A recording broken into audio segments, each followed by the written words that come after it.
Hi and welcome to Best in Tesla News episode 24. Porsche once again gets beaten by the little Tesla Model 3. Arkinvest think Tesla should launch its ride-hailing service now. Tesla's global EV market share continues to rise. And Tesla police is once again to the rescue.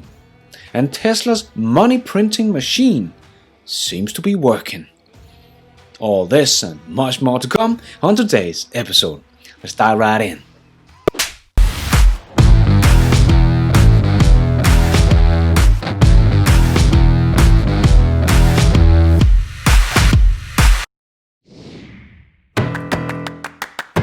Before we get started, I just want to make a quick shout out to my newest Patreons. Nicholas Curtis, Stefan Stefansson, Alex Villanueva, Ud Vu, David Dell, Norman Silva. Thank you so much guys for your support, and let's get into the news.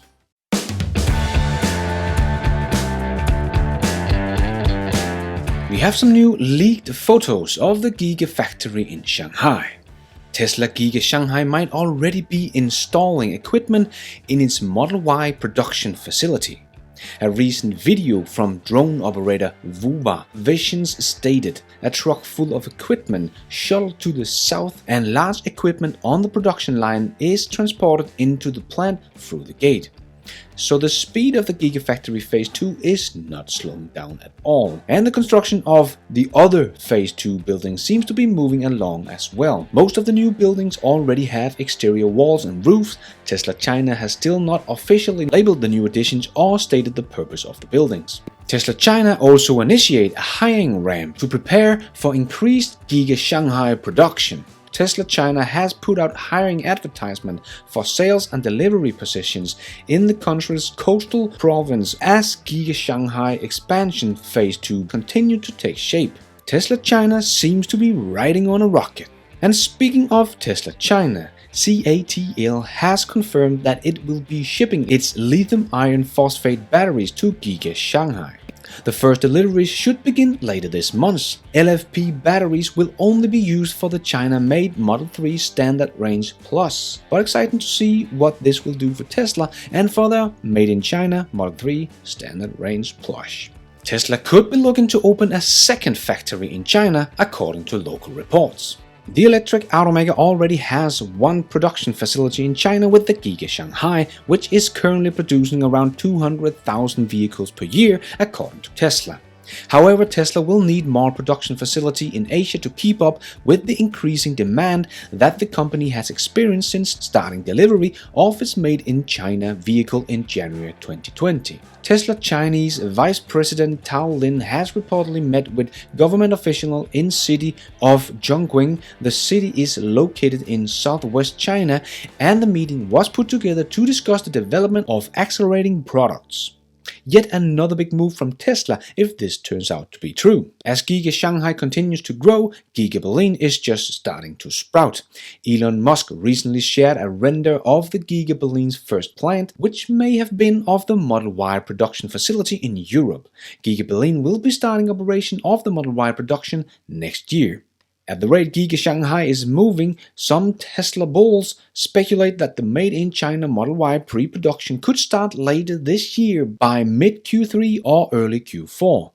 Tesla China Global VP Grace Tao forecasts that the Made in China Model Y production could start as early as Q1 2021. And Tesla is reportedly hiring 10,500 workers for its Giga Berlin in revised filing. The Tesla ship is full steam ahead. And Texas is one step closer of landing the Tesla Gigafactory, because incentive agreement has been approved by Travis County. Now Travis County have paved the way for Tesla to select it as the location of the proposed Gigafactory by also approving a 20 years economy incentive agreement. The deal, approved during Travis County Commission Court meeting, would allow Tesla to receive 70% rebate for maintenance and operation property tax over the length of the deal. If going forward, the economic spin-off from such a huge deal would boost the local economy for years to come. And New Zealand also wants its own Tesla Gigafactory. This is a once-in-a-generation opportunity. Electric vehicle charging entrepreneur Nigel Broomhall noted that he intends to put together a coalition to pitch the idea of a Gigafactory New Zealand to the electric car maker. The entrepreneur noticed that the Tesla facility could be established in Tai Wai Point, which was the site of an aluminum smelter. Interestingly, the aluminum smelter in the location has its own hydropower generator to run the entire facility, which produces enough electricity to power a significant portion of New Zealand's houses. With this in mind, a dedicated Tesla facility in New Zealand could end up being powered completely by renewable sources as soon as it goes online. Maybe this could persuade Elon to make a Gigafactory in New Zealand, but we have to wait and see. But cool idea. Q3 is going to be a bloodbath for the short sellers. We see Tesla pumping out Model Ys in the Fremont factory, and remember how little the percentage of the Tesla delivery numbers of the Model Y was in Q2. This is going to be much higher in Q3, and Tesla Model Y even arrives in New Zealand for winter testing. Hints at Fremont production ramping for worldwide delivery. This will be huge if this is true, and the Fremont factory also get new assembly line, which will help to increase the production efficiency of the Tesla Fremont factory, which will benefit the Tesla Model Y Q3 delivery numbers as well. And once again, thanks to Ray for Tesla in China, he also shows how crazy the deliveries of the made in China Model 3 is. I know we are still waiting for the final result of Q2 earnings call, but I am very sure that the Q2 is going to be profitable, and the rumors are saying that maybe the Model Y and the made in China Model 3 has a gross margin of close to 40%. If so, this is going to be crazy. But it does not matter how much they are profitable with in Q2, just $1 is fine. But then comes Q3, where I think we will see for the first time just how much Tesla has grown over the last year. Last year in Q3, they made a little over 97,000 deliveries. But my guess is they're going to have more than 150,000 deliveries in Q3. If so, the short sellers will burn badly. And we can expect an even higher number in Q4 that historically has higher delivery numbers than Q3. Even with this pandemic, 2020 is shaping up to be a very good year for Tesla indeed. And the share price is still on its very high, and some analytics are changing their tune. And even Bob Lutz, that we have been talking a lot about on this channel, is turning. Slowly, but turning. But Phil the Bauer said it like it is about the big boys. Show us or stop talking. They know that they have to catch Tesla in terms of technology and in terms of the styling and the vehicles that they bring out. And for years, they have sat there and said, trust us, we're going to come out with these vehicles. Well, so far, they have swung and missed repeatedly. It is time for them to either step up or stop talking. And we're going to find out with the GM Hummer, and we're going to find out with the electric pickup trucks coming from GM and Ford, and the other automakers. Look, overnight we're going to hear from Nissan out of Japan. They've got a new electric SUVs. So here's the question. Are these truly going to match up not only in terms of range and performance, but technology? That's the bottom line here. Because at this point, Tesla is way ahead of everybody else. And I'm sorry, I hear this all the time, especially from people in Detroit. They're saying, we got great technology. Show it. The time has come to show it. The market is developed. You have got to show it. And Arkinvest think that Tesla should launch their ride-hailing service now. The Arkinvest analytics explained that Tesla should compete with the established ride-hailing service companies like Uber and Lyft because of the company's lower cost structure. Tesla's vertical integration, use of electric vehicle and insurance program all make up its low cost structure. And Tesla would get even more miles driven to collect even more data for the full self-driving software. And this could maybe make even more people consider buying a Tesla, because suddenly they can also make some money on it, and therefore it will become much cheaper for them to get. and would bring in profit to Tesla on top of everything else. And it would not cost much for Tesla because they are probably already far with the app itself. So it would not cost Tesla much, but the profit could be huge. Tesla continues to gain market share in China and around the rest of the world. During the first half of 2020, Tesla's market share of battery electric vehicles in China reached 21%, up from 6% for the year in 2019 and 2% in 2018. It appears that the concerns about Tesla's ability to sell lower-end cars in China have been misplaced. Tesla's market share in the EV market around the world is growing as well. On a global basis, during the first half of the year through May, Tesla's market share increased roughly 300 basis points from 23% on average in 2019 to 26%. While many investors used to ask what will happen to Tesla when traditional automakers start making and selling electric vehicles, we now know the answer. The big boys entered the market and Tesla grew bigger and stronger and gained more market share. That begs the question, can they stay this big in the EV market? If so, Tesla will no doubt become the biggest car manufacturer in the future. But time will tell. And some news from NASA on the historic departure of SpaceX Dragon.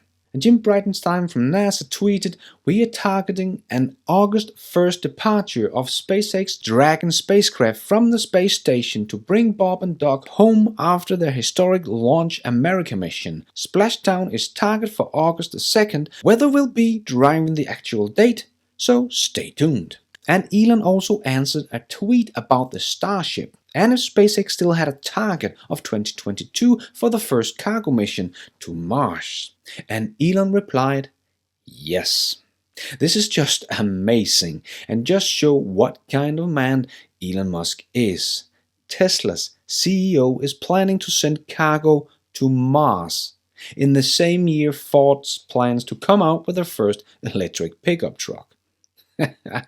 That just put Elon's innovation a bit in perspective compared to other CEOs. And another innovation from Elon and SpaceX is coming sooner than later.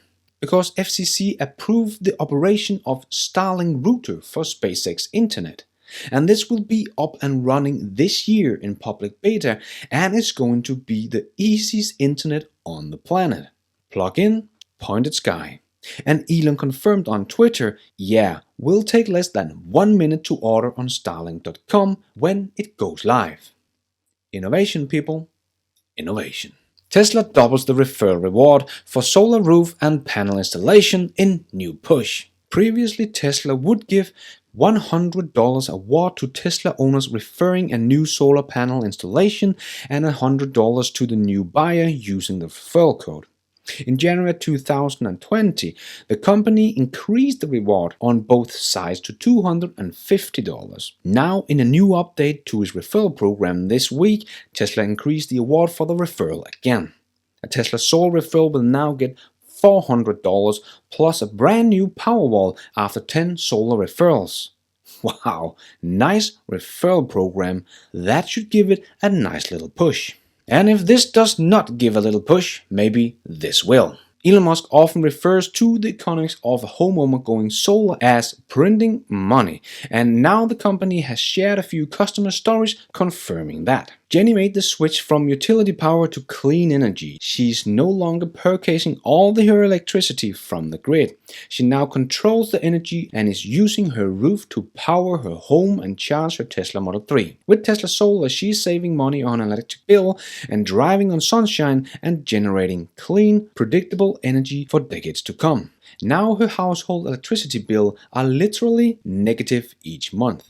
Another customer, Rick, says he is now saving about $391 a month on his electric bill. "I was fortunate enough to be able to pay off the solar system early, so now my only energy expense is $9 a month utility bill, the minimum to be connected to the grid." And Louis said, I have a money printer on my roof. Before solar, I used to pay my utility $250 per month for electricity. With the addition of solar, my current electric bill averaged $5 per month. Living in New Jersey has made going solar financially compelling since I get to leverage not only the federal tax incentive, but also local state incentive. On average, I receive about $310 a month from my state incentive alone through the solar renewable energy certification. This covers both my entire monthly solar system cost of $290 and most of my electricity bill. There's no other home investment I know of that puts money back in your pockets. Tesla's solar project has been proven right and now is ramping up, probably soon to be as big as Tesla's car business. And some news about the not-so-boring company. The Boring Company is going to hold a boring competition. Elon tweeted, "We need to finish building a much longer vacuum tunnel for speed test and probably have an additional competition for tunneling itself. Winning categories in the competition will include faster to complete tunnel, faster to complete tunnel and driving surface. We will drive a Tesla remote control car through the tunnel. Most accurate guiding system. How far away is the tunnel from its target?" And the Boring Company did post some cool looking pictures of how the future tunnel service could look like at maybe an airport. So cool. And Tesla slows down depreciation through over-the-air software updates. Especially the Model 3 has depreciation as low as 10% over 3 years. This is just unheard of. According to the online automotive search engine iSeeCars.com, the average depreciation of vehicles after 3 years of use was 39.1%. And to give some comparison to the Model 3, the BMW i3 has about 60% depreciation over 3 years, and that is also an EV. But it cannot make over-the-air update. And it's like I've been saying for a long time, if you can't make over-the-air updates in 2020, don't even bother coming out with this car. It is already obsolete. And this just shows how much more the Tesla Model 3 is appreciated after 3 years thanks to the over-the-air updates. That is making sure that this car is not obsolete even after 3 years. It is almost as good as buying a whole new Tesla Model 3. This is yet another thing the big boys can learn from Tesla. Hope they're taking notes. And speaking of updates, the Model S and X can now charge with 250 kilowatt. So now the Tesla Model S and Model X is on par with the Tesla Model 3, which is able to charge with 250 kilowatt. Don't know if older models will be able to do this with an over-the-air update, but if you buy a new Model S and X, you now get the fastest charging available from Tesla. Very nice. If you own a Model S and X and get an update that makes it charge this fast, please let me know in the comments below. And some news about the highly anticipated EV from startup Fisker. Fisker changed strategy, plans to use Volkswagen's MEB platform for their 30,000 electric SUV. We still don't know many exact things about the EV Fisker Ocean. It should have a range of 250 to 300 miles and a 0 to 60 in just 2.9 seconds. But this car will not come out before 2022. So don't think this will be so impressive in 2022. I think we will have many, or at least some cars out there at that price point with those specs. So it's going to be tough for Fisker to pull this off, I think. They still have the most difficult thing left, the mass production of the vehicle. And they have been at it since 2005, and now they're giving up on their own battery and powertrain and are just going to use the Volkswagen's MEB platform. So what is going to be so special about this car other than it's going to be built of 100% renewable materials, if it's just a Volkswagen underneath? So now Fisker is only a car designer.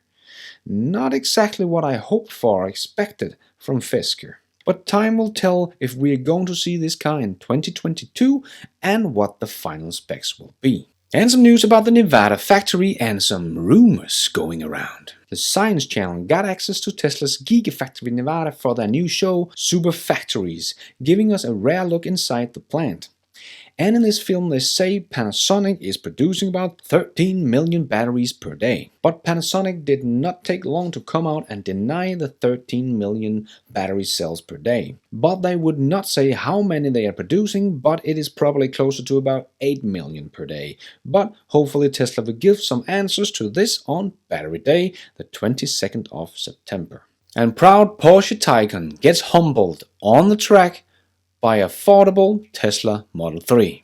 There are no denying that the Porsche Taycan Turbo is an incredible electric car on the track. This is why it was quite surprising to see such a vehicle bow down to a far more affordable and understated adversary, the Tesla Model 3 Performance. China's premier motoring site Dongqidi, or something like that, recently conducted a 24-hour test of the Porsche Taycan Turbo, benchmarking the vehicle against the Tesla Model S performance and Model 3 performance with the track package. The news agency performed 3 main tests for the Taycan, which include a drag race and an endurance test against the Model S and a time track run against the Tesla Model 3 Performance. The Taycan Turbo is one of the most expensive electric cars in China, commanding a price of 1.5 million yen, or about $214,000 in the local market. The Porsche Taycan is over 3 times more expensive than the Tesla Model 3 Performance,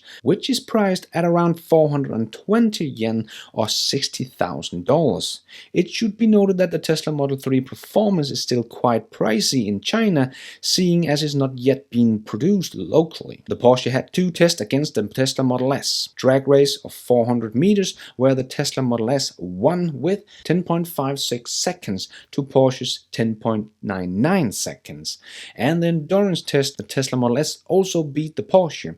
Tesla Model S ran out of juice after 505 kilometers or 315 miles of driving, 145 kilometers or 90 miles longer than the Porsche Taycan that lasted 452 kilometers or 282 miles. And the Porsche had 1 more test against the Tesla Model 3 Performance with track mode and the Model S as well. The big saloon car Tesla Model S lost this one with the track time of 1 minute and 19 seconds, where the Porsche made it in 1 minute and 15.97 seconds. But the little humble Model 3 Performance made the track time of 1 minute and 15.78 seconds. A very slim victory, but considering that the Model 3 Performance is 3 times less expensive and the Porsche is purely made to be good on a track, this is very impressive. With such results, it would not be surprising if the Tesla Model 3 Performance became the vehicle of choice for the country's many mainstream racing enthusiasts, seeing as it can offer performance that can compete with the Porsche on the track at a fraction of the price. Nicely done, little Tesla, and congratulations. And Tesla police to the rescue once again. Tesla helped bust car thieves trying to roll away a Porsche 911. A unique feature of the Tesla car, the Sentry mode, captured the thieves who stole the Porsche 911. After the hijacker video became viral, the thief threw the car that was found by the owner very quickly. Tesla is making the world a safer place in so many ways. That is all we have time for in this news episode. Hey, wait. Before you go, don't forget to hit that like button. It really helps this video out a lot, so others can find it here on YouTube. Hope you enjoyed this video. If you did, you should consider subscribing to this channel. I come out with news episodes like this every Sunday and other Tesla and Elon Musk videos in between. If you are already a subscriber, thank you so much for the support. And if you want to support the channel even more, you can for as little as $1 become a patron of this show and help me at one point do this full time. To all my patrons already supporting the show, thank you so much for your support, guys. Really means a lot. And thank you for watching. And until next time, take care out there and be nice.